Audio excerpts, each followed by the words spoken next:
चतुर्थ श्रेणी कर्मचारी के लिए राजस्थान कला एवं संस्कृति का ये पार्ट 2 है। हमने लोक देवता से स्टार्ट किया था, तो लोक देवता के ऊपर जिन्होंने फर्स्ट पार्ट नहीं देखा वो सबसे पहले फर्स्ट पार्ट देख लीजिए।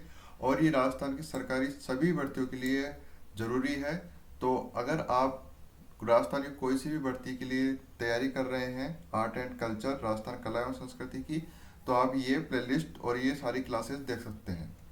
हमने पहले ही स्टार्ट कर दी थी राजस्थान के लोक देवताओं के बारे में। यहाँ पे फर्स्ट पार्ट हमने पढ़ लिया था कल, और आज ये सेकंड पार्ट है। जिन्होंने फर्स्ट पार्ट नहीं देखा वो देख लेना, और चैनल को सब्सक्राइब नहीं किया तो सब्सक्राइब भी जरूर कर लीजिए। अपडेट बाय अनिकेत को। चलिए अब स्टार्ट करते हैं।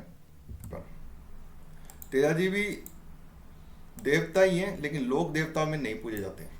यानी कि क्वेश्चन आ सकता है कि इनमें से कौन से लोक देवता नहीं है, और आपको जो 4 ऑप्शन मिलेंगे उनमें से 3 तो लोक देवता होंगे और 1 लोक देवता नहीं होंगे। ऐसा क्वेश्चन आपको पशु परिचर में देखने को मिला था कि क्वेश्चन आया था कि ऐसे निम्न में से कौन से लोक देवता नहीं है, तो Teja ji answer right answer था उसका।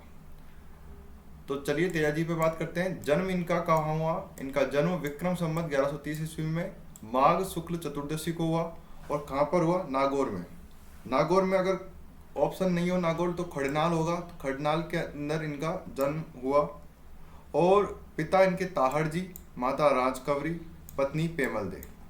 अब मैं आपको बताना चाहूँ इनके बारे में भी कथा है कि इनका जन्म जो है वो जाट किसान परिवार में हुआ था। राजस्थान में नागौर जिले के आपको बताया खड़नाल गांव में तेजा जी का जन्म हुआ था। नागवंशी क्षत्रिय जाट घराने के एक जाट परिवार में जन्मे वीर तेजा जी सामान्य किसान के बेटे थे, और पिताजी का नाम क्या था? ताहड़ जी था। क्या नाम था? ताहड़ जी। माता कौन थी? राम कंवरी। और ये भगवान शिव के उपासक थे। मान्यता है कि माता राम कंवरी को नाग देवता के आशीर्वाद से पुत्र की प्राप्ति हुई थी। और जन्म के वक्त तेजा जी की आभा और चेहरे के तेज को देखते हुए उनका नाम क्या रखा गया? तेजा। तो माता पिता ने क्या नाम रखा? तेजा। माता पिता ने जन्म के 9 महीने बाद, यानी कि तेजा जी जब 9 महीने के थे, 9 मंथ्स के, तब इनका विवाह किसके साथ करा दिया गया? पेमल जी के साथ करा दिया गया। तो इनकी पत्नी का नाम क्या है? पेमल दे है।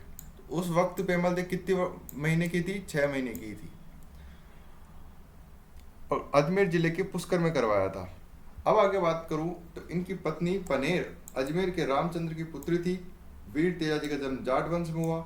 घोड़े का नाम, इनकी घोड़ी का नाम था लीलण। आपने कभी देखा होगा जो पिकअप या ट्रक है उनमें नाम भी लिखा रहता है आगे या पीछे लीलण। तो लीलण कौन है? तेजा जी की घोड़ी का नाम है। या श्रृंगारी। क्वेश्चन आ सकता है कि तेजा जी की वाहन का क्या नाम था? लीलण। प्रतीक चिन्ह हाथ में तलवार लिए अश्वारोही। और तेजा जी के पुजारी को क्या कहा जाता है? घोड़ाला कहा जाता है। इनके पुजारी सांप काटे व्यक्ति का जहर चूस कर निकालते हैं। अब इस लाइन के बारे में मैं आपको कथा सुनाता हूँ, आपको एक चीज बताता हूँ इनके बारे में ताकि आपको और अच्छे से याद हो। तो तेजा जी और 6 भाई बहन थे। 2 तो इनकी बहनें थी और ये 6 भाई थे।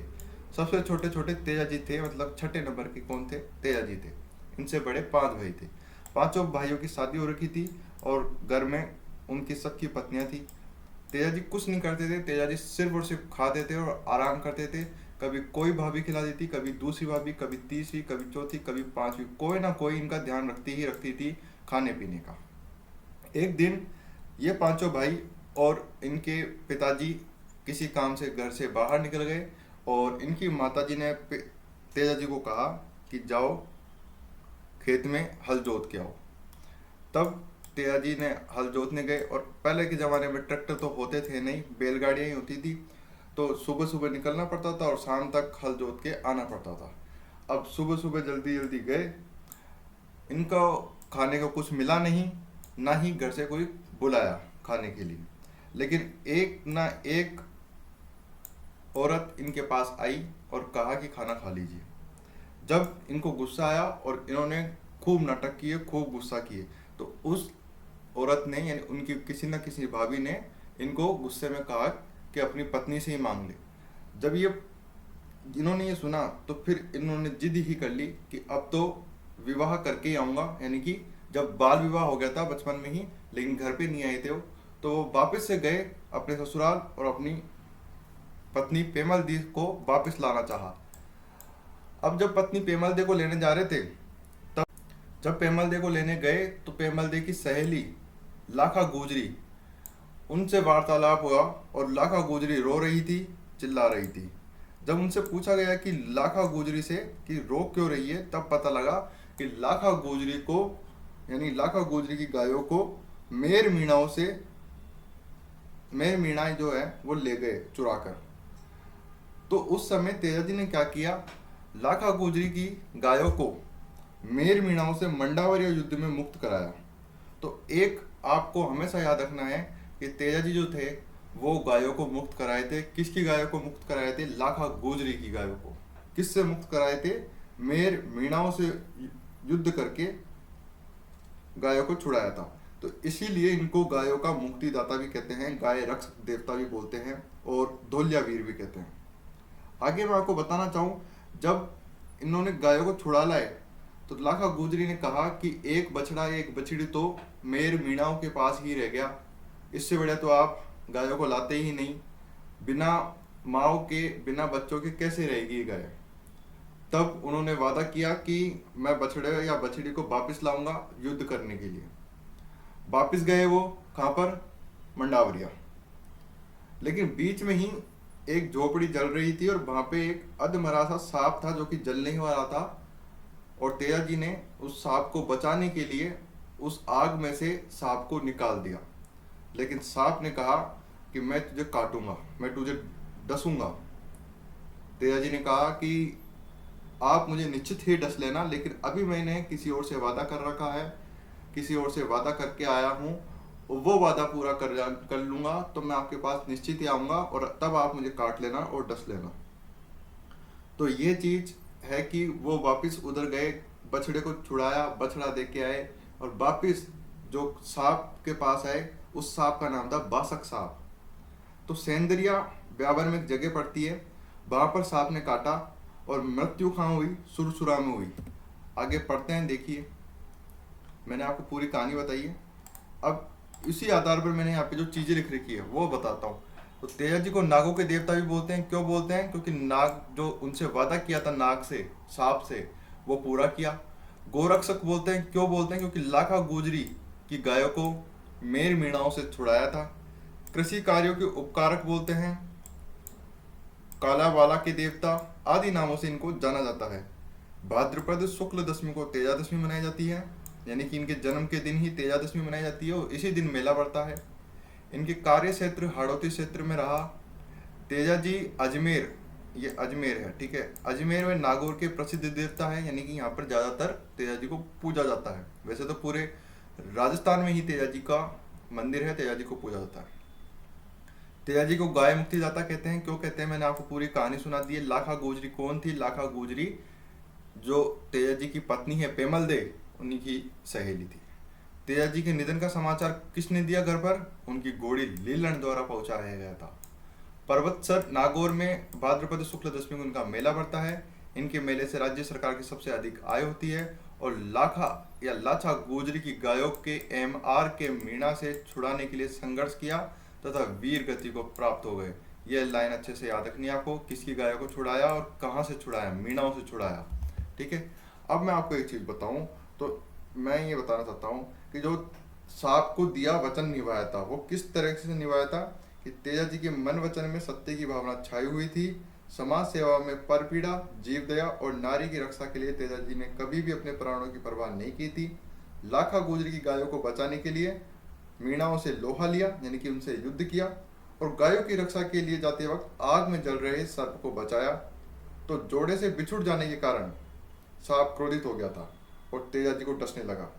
तेजाजी ने उसे रोका थोड़ी देर और बताया कि वह गायों को बचाने जा रहे हैं। सांप को वचन दिया कि वापस लौटूंगा तब डस लेना। तो गोरक्षा युद्ध में तेजाजी घायल हो गए। वचन निभाने के लिए सांप के पास पहुंचे तो शरीर पर जख्म देखकर सांप ने डसने से मना कर दिया।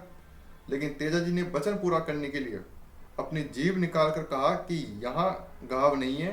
इस पर सांप ने जीभ पर डसा। इसीलिए आप कभी देखें तो तेजाजी जो है, उनकी जब आप फोटो देखेंगे, तेजाजी की जो छवि है वो देखेंगे, तो लीलन घोड़ी पे बैठे हुए, एक हाथ में तलवार लिए हुए और एक हाथ में सांप पकड़े हुए हैं और सांप जो है वो तेजा जी के जीभ पर डस रहा है। अब मैं आपको बताना चाहूँ कि तेजा जी के अन्य स्थान भी है, यानी कि अन्य पूजा स्थल भी है जो कि बहुत प्रसिद्ध है। कौन कौन है? एक तो वावंता नागौर में, ब्यावर अजमेर में, बांसी दुगारी बूंदी में, ये इनकी कर्मस्थली भी है। तो क्वेश्चन आ जाए कि वीर तेजा जी की कर्मस्थली कहाँ है? बांसी दुगारी बूंदी में। पर्वतसर नागौर, सुरसुरा किशनगढ़। सुरसुरा में क्या हुआ था बताइए, किसी को याद हो तो सुरसुरा में मृत्यु हुई थी, ये याद रखना, लिख देता हूँ अच्छे से। सुरसुरा में मृत्यु हुई थी इनकी। मांडवलिया अजमेर में, वावंता नागौर में, पनेर अजमेर में, खड़नाल नागौर में। सांप ने कहाँ काटा था? सेंदरिया ब्यावर में काटा था। याद रहेगा अब आपको पूरी चीजें। अब एक देवता और है, ये क्लास के अंतिम देवता है, फिर इसका नेक्स्ट पार्ट बनाऊंगा, उसके अंदर मैं आपको बता दूंगा सभी, उसमें 2 पार्ट में कवर हो जाएंगे। ये इस क्लास का अंतिम देवता है इलोजी। छोटे से हैं, मतलब छोटा सा टॉपिक है। इलोजी जो है, इनका मंदिर इलोजी जैसलमेर में स्थित है। इलोजी जैसलमेर के पश्चिमी क्षेत्र में लोकप्रिय हैं। इनको छेड़छाड़ के देवता भी कहते हैं। और होलिका के होने वाली पति थी। होलिका कौन है? ये होलिका वही है जो होली के टाइम उनकी हिरण्यकश्यप की बहन थी। होलिका यानी कि प्रहलाद की बुआ। कौन है? होलिका प्रहलाद जी की बुआ। अब मैं आपको बताना चाहूँ कि इलोजी जो है वह छेड़छाड़ वाले देवता भी बोलते हैं। किसको? इलोजी को। अब हमारे जो अगले लोक देवता रहने वाले हैं वो है देवनारायण जी। तो देवनारायण जी का जन्म जो है वो आसीन भीलवाड़ा में हुआ था। माता पिता, इनके पिताजी का नाम सवाई भोज और माता जी का नाम शेडू खटाणी। इनकी जो शादी है वो मध्य प्रदेश के धार क्षेत्र के शासक जय सिंह की पुत्री पीपल दे के साथ हुआ था। तो आपको यहाँ से 3 चीज़ें याद रखनी है। एक तो पिताजी का नाम सवाई भोज, माता शेडू खटाणी और इनकी पत्नी पीपल दे। इनकी जो जाति है, मतलब कि जो किर्जर जाति के लोग इनके आराध्य देवता है। और इनके घोड़े का नाम लीलागर है। तो आपको सभी के घोड़ों को नाम, घोड़े या घोड़ी यानी इनकी सवारियों के नाम याद कराए हैं। जैसे कि तेजा जी की घोड़ी का नाम लीलन या फिर श्रृंगारी, वैसे ही देवनारायण जी के जो घोड़े का नाम है वो लीलागर था। और इनके एक पुत्र एक पुत्री थे, क्रमशः बाला और बाली। राज्य का क्रांति का जनक माना जाता है और विष्णु का अवतार माना जाता है। जैसे दोस्तों तेजा जी का वो किसका अवतार माना जाता है? शिव जी का। वैसे ही विष्णु जी का अवतार किस लोक देवता को माना जाता है? देवनारायण जी को। देवनारायण जी की बात करूं तो इनके बचपन का नाम जो है उदय सिंह था और इन्हें गुज्जर जाति, विष्णु का अवतार या फिर आयुर्वेद की ज्ञाता आदि नामों से पुकारते थे।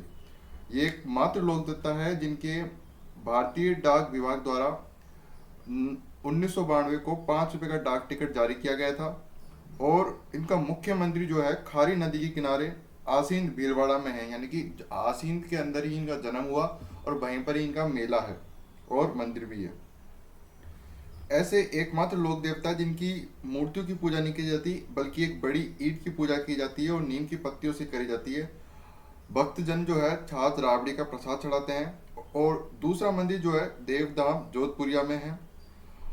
आगे मैं बात करूं कि इनके मेला कब बढ़ता है, तो भाद्रपद शुक्ल सप्तमी को इनका मेला बढ़ता है। और अगर आपसे क्वेश्चन पूछा जाए कि ऐसे कौन से लोक देवता है जिनकी सबसे पुरानी या सबसे बड़ी फड़ है, तो देवनारायण जी है। अब यहाँ पे जितने भी मैंने पॉइंट्स लिख रखे हैं वो आप नोट डाउन कर सकते हैं, बाकी मैं एक एक करके बता देता हूँ। सबसे पहले तो देवनारायण जी के मंदिरों में एक ईंट की पूजा की जाती है, मतलब कि मूर्ति की पूजा नहीं की जाती। और मैंने बताया कि 5 रुपए की डाक टिकट जारी की गई थी, एक तो 1992 और फिर 2011 में भी की गई है। देवनारायण जी पर फिर फिल्म भी बनाई गई है। और आयुर्वेद के देवता, गोरक्षक का देवता और साथ ही साथ इनको क्या कहा जाता है? विष्णु जी का अवतार कहा जाता है। इनकी फड़ का वाचन जंतर वाद्य से अविवाहित गुर्जर भोपा के द्वारा होता है। और गुजरात में भी पूजा जाते हैं, यानी कि राजस्थान के बाहर वाले राज्य के अंदर भी इनकी पूजा की जाती है। सबसे पहली और सबसे जरूरी बात यह है कि जो इनकी जो फड़ है वो सबसे लंबी है, यानी कि सबसे बड़ी है। तो कैसे याद रख सकते हो? देवनारायण जी यानी कि नाम जो है इनका सभी लोक देवताओं में सबसे लंबा है, सबसे बड़ा है, उन्हीं की फड़ सबसे लंबी और बड़ी है। ठीक है, आगे अगर हम बात करते हैं वीर कल्ला जी। वीर कल्ला जी जो है, आपने नाम सुना होगा कल्ला जी राठौड़ का, वही है। जन्म जो है इनका, जन्म मेड़ता नागौर में हुआ। इनके गुरु योगी भैरवनाथ, पिता आस सिंह और माता श्वेत कंवर है। बचपन का नाम क्या है? बचपन का नाम केसरी सिंह है। अब इनके बारे में अगर मैं कहानी बताऊं तो सबसे पहले ये चीज़ आपको ये ध्यान रखनी है कि इन्हें चार भुजा वाले देवता भी बोलते हैं। क्यों बोलते हैं, इसके पीछे एक कथा है या कहानी है, कुछ भी मान सकते हो आप। वो मैं बताना चाहता हूँ आपको कि जो कल्लाजी राठौड़ थे वो सूरवीर थे, जिन्होंने चित्तौड़ पर अकबर के आक्रमण के समय, यानी कि जब आक्रमण चित्तौड़ के किले पर आक्रमण कर रहा था, तब महाराणा उदय सिंह की सेना में शामिल होकर अपनी वीरता का परिचय दिया था। एक जमाने में या एक समय की बात है कि उदय सिंह जी को इन्होंने वचन दिया था कि मैं आपको उपलब्ध मिलूंगा, जब भी आपको मेरी सहायता की जरूरत हो या फिर आप कभी भी परेशानी में हो तो आप मुझे बताना, मैं आपकी हमेशा सहायता करूंगा। तो उस समय एक बार कल्ला जी का विवाह हो रहा था और फेरे ले ही रहे थे कि उनके पास खबर आई कि उदय सिंह को आज आपकी ज़रूरत है, चित्तौड़ पर आक्रमण हुआ है अकबर का। तो वहीं पर ही अपनी पत्नी को वचन दिया कि मैं वापस आऊँगा और अभी मैंने किसी और को वादा कर रखा है, वो वादा निभाने जा रहा हूँ। तो कुल मिला के बात यही है कि महाराणा उदय सिंह उस टाइम शासन संभाल रहे थे चित्तौड़ का, और वहाँ पर अकबर ने आक्रमण किया। वहीं पर इनकी सहायता के लिए वीर कल्ला जी को जाना पड़ा। युद्ध में सेनापति कौन थे, तो सेनापति जयमल सिंह राठौड़ थे। जयमल जी का पांव घायल हो गया तो 24 साल के कल्ला जी ने उन्हें कंधों पर बिठाकर चार भुजाओं के साथ युद्ध किया। दो भुजाएं तो कल्ला जी की और दो भुजाएं जयमल की। तो आप यहाँ पे देख सकते हैं, फोटो भी मैंने लगाई है। ये जो ऊपर बैठे हैं वो इनके चाचा है, कौन, जयमल। और जो ये लड़ रहे हैं ये कौन है, कल्ला जी है। इसीलिए दो हाथ तो कल्ला जी के, दो हाथ इनके चाचा जयमल सिंह जी के। तो टोटल कितने हाथ हुए, कुल मिला के चार हाथ, इसीलिए इनको चार भुजा वाले देवता भी बोला जाता है। इस तरीके से आपको याद रखना है।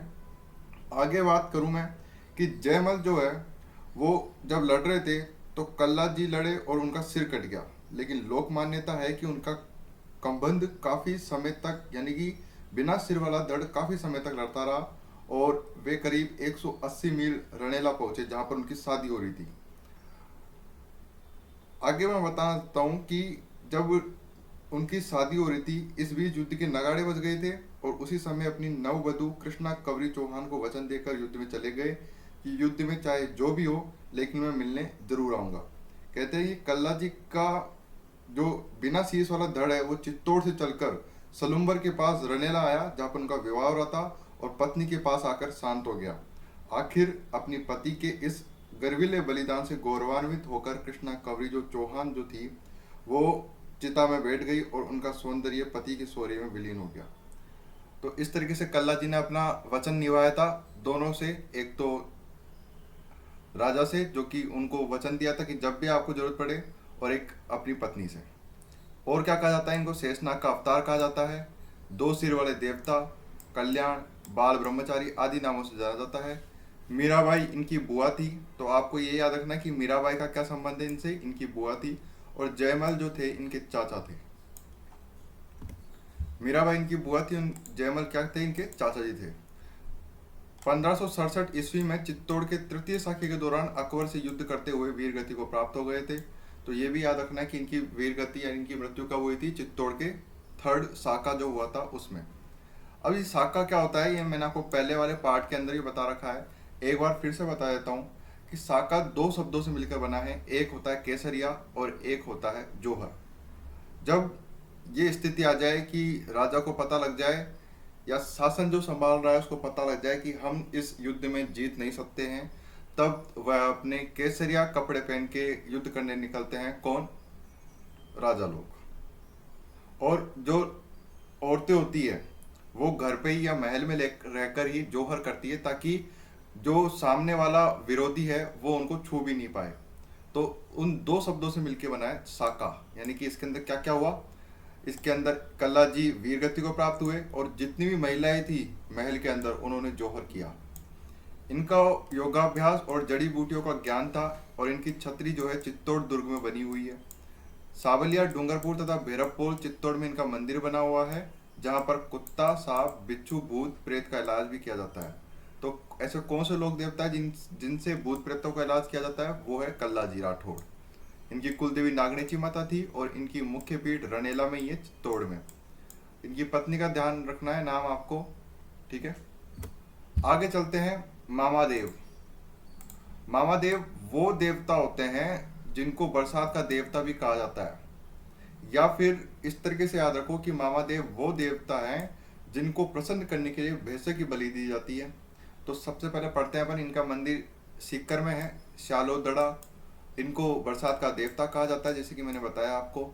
इनकी मूर्ति के स्थान पर लकड़ी का तोरण, काष्ठ का तोरण यानी कि लकड़ी का तोरण के गांव के बाहर स्थापित किया जाता है और उसी की पूजा की जाती है। प्रसन्न करने के लिए भैंसे की बलि दी जाती है और इनका मेला जो है रामनवमी को लगता है। पश्चिमी राजस्थान में लोकप्रिय देवता है कौन? मामादेव। तो आपको 2-3 पॉइंट अच्छे से याद रखना है, मामादेव से रिलेटेड है, मामादेव से संबंधित है। कौन कौन से? एक तो बरसात का देवता, दूसरी चीज तोरण की पूजा की जाती है, तीसरी भैंसे की बलि दी जाती है। बस आगे बोमिया जी। बोमिया जी आपके जो क्षेत्र है उसके अंदर भी प्रसिद्ध है, भूमि रक्षक देवता बोलते हैं। इनका मंदिर गांव गांव में होता है, प्रसिद्ध देवता है, बताने की ज़्यादा जरूरत है नहीं। वीर फत्ता जी, देखिए इसके अंदर एक और चीज़ बताता हूँ। जब जयमल का साथ देने के लिए कल्ला जी गए तब 2 सेनापति लड़ रहे थे, मैंने उस टाइम भी बताया था, जयमल और फत्ता। तो दोनों चीज़ याद रखनी है आपको। वीर फत्ता जी कौन थे? ये एक सेनापति भी थे, बाद में ये लोक देवता भी बन गए। इनका जन्म साथू गांव जालोर में हुआ। मेला जो है भाद्रपद शुक्ल नवमी को पड़ता है। जालोर के देवता है। साथ ही साथ इनका मंदिर बाबुल वृक्ष के नीचे होता है। वीर फत्ता जी लुटेरों से गांव की रक्षा करते हुए शहीद हो गए थे। अगले हैं भूरिया बाबा, जिन्हें गौतमेश्वर भी बोलते हैं। इनका मंदिर अरनोद प्रतापगढ़ में स्थित है। गौतमेश्वर के मेले में वर्दी पहने हुए पुलिस का जाना वंचित है और ये मीणाओं के इष्ट देवता। कहते हैं कि मीणा जो जाति के लोग हैं वो इनकी झूठी कस्में नहीं खाते हैं।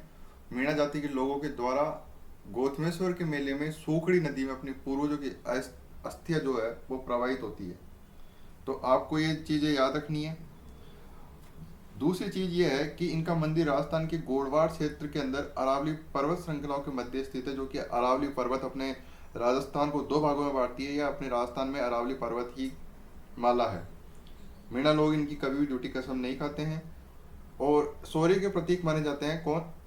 मीणा जाति के लिए। इस मेले में वर्दीधारी पुलिस वालों का प्रवेश वर्जित है।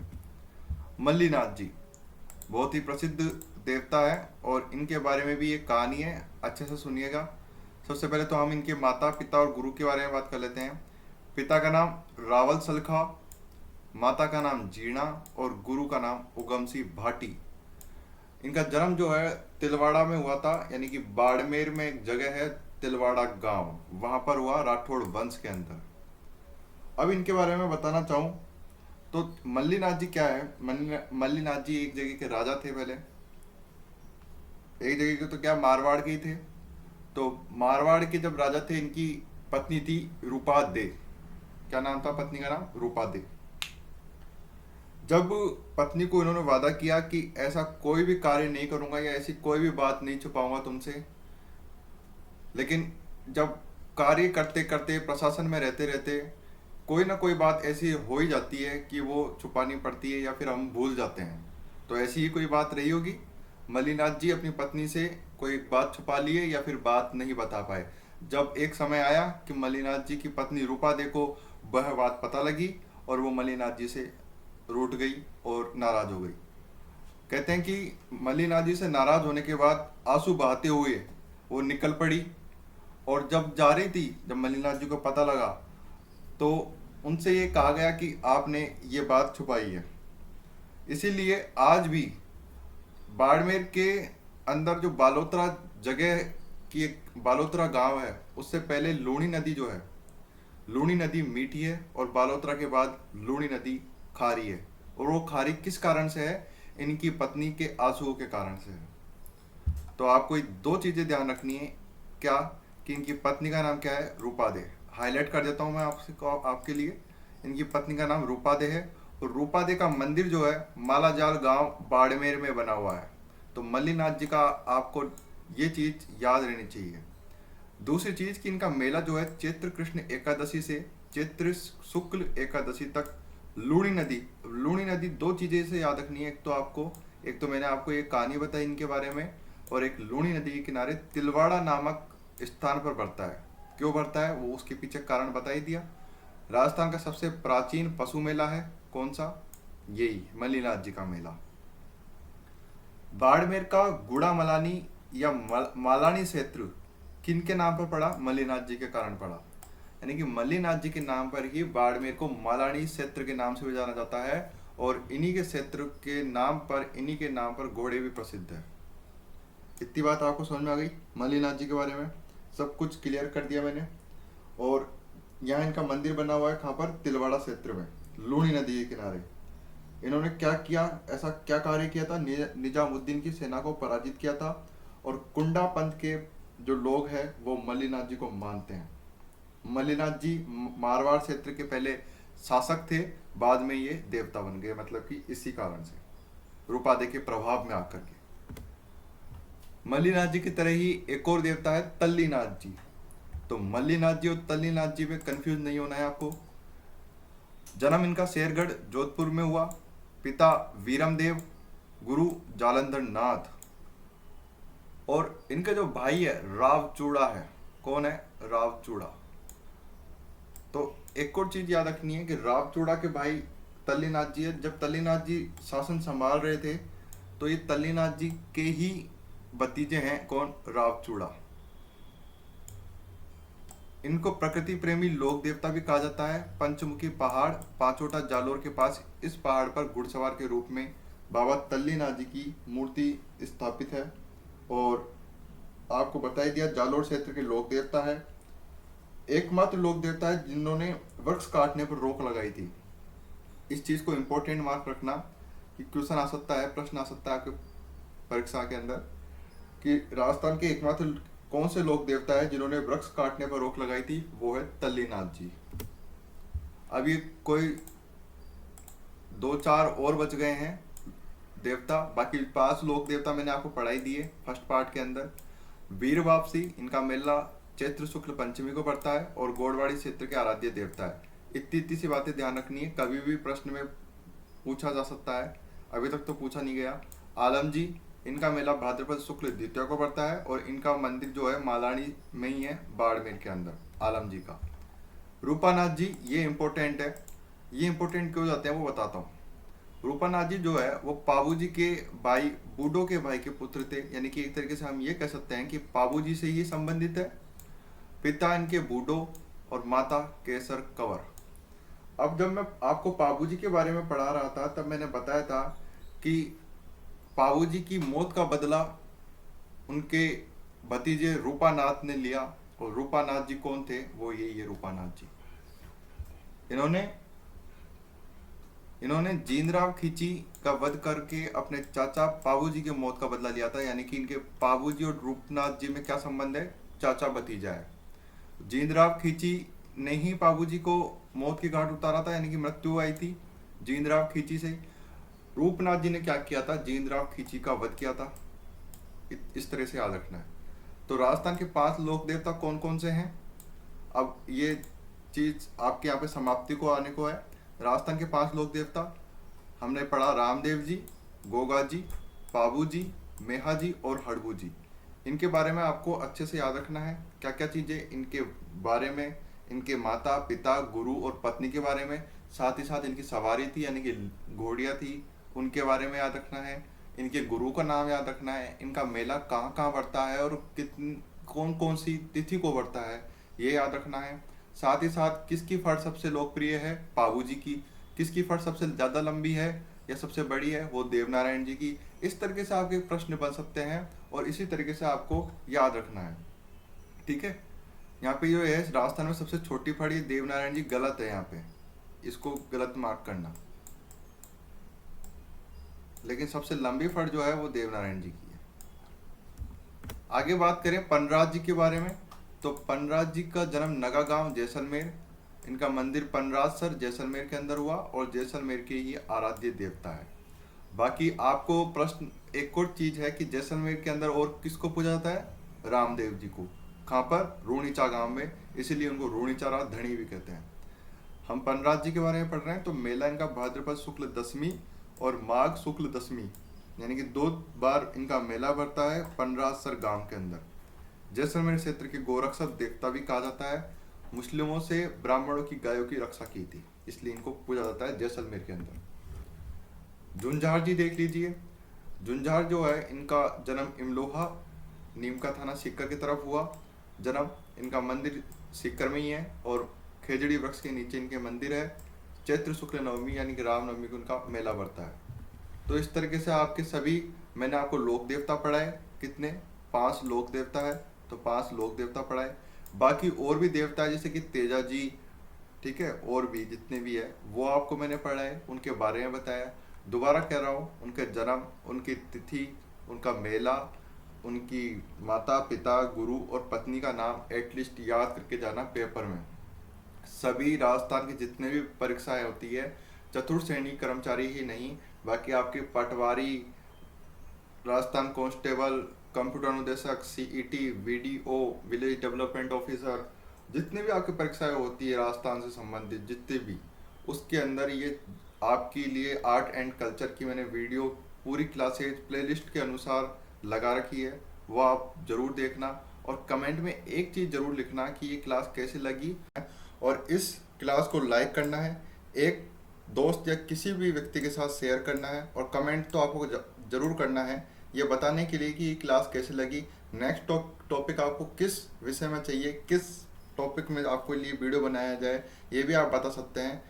आपके लिए ये वाली जो क्लास की सीरीज है और इसके लिए प्लेलिस्ट मैंने अपडेट कर दी है, और सभी राजस्थान की जितनी भी भर्तियां हैं उसके लिए बेनिफिशियल है, तो आप देख सकते हैं।